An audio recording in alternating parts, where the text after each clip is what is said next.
Hello and welcome to India Today's digital updates on COVID-19. I'm Milan Sharma. Well, there has been some update when it comes to vaccinations as well as mask mandates that are being imposed in the light of growing cases in the national capital. Delhi is continuously recording more than at least 1,000, 1,300 to 1,400 cases daily, with the positivity rate now touching more than 5%. It's 6.4 and above. So that means that cases are increasing, and in such time, the Delhi government has imposed 500 rupees fine in public places for not wearing a mask.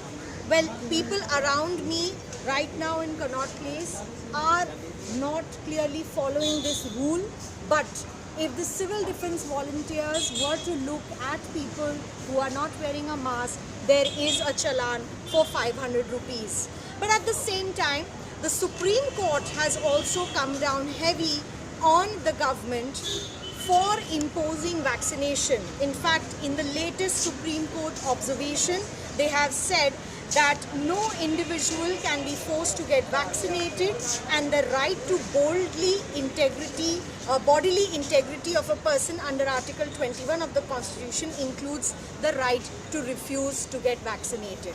India has largely run its vaccination campaign as a voluntary campaign, and yes, it is not mandatory to get vaccinated against COVID-19, but the court has also held that vaccine mandates that have been imposed by various state governments and other authorities in the context of COVID-19 are not proportionate.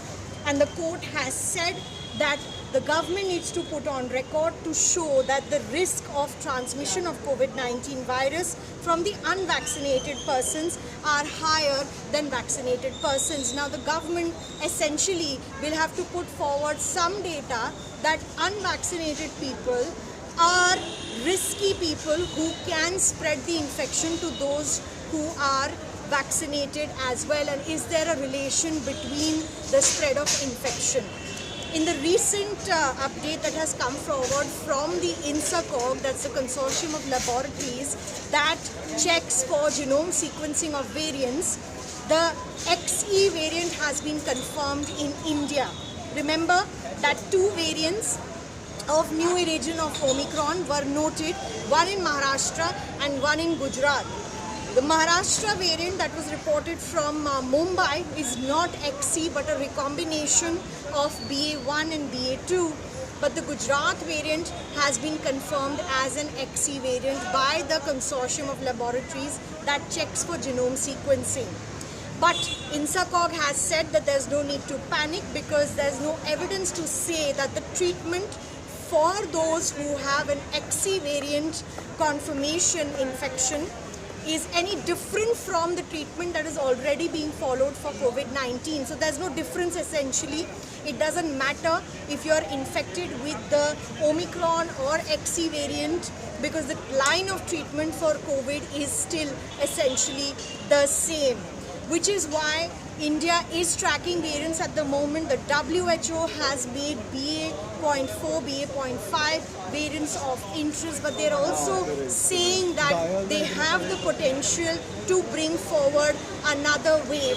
But we are looking at large non-compliance of masking even in public places, despite the fact that the Delhi government has put in an order for people to wear a mask in the public places. It could lead to spread of the disease.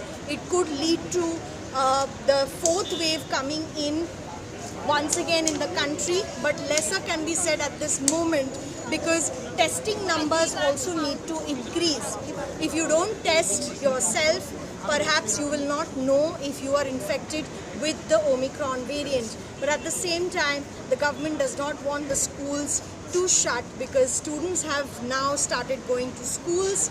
It's in the public places where the government is trying to bring back the mask mandate so that people mask up and the spread of COVID-19 stops. Bringing to you these updates with Himanshu Sharma. This is Milan Sharma reporting for India Today.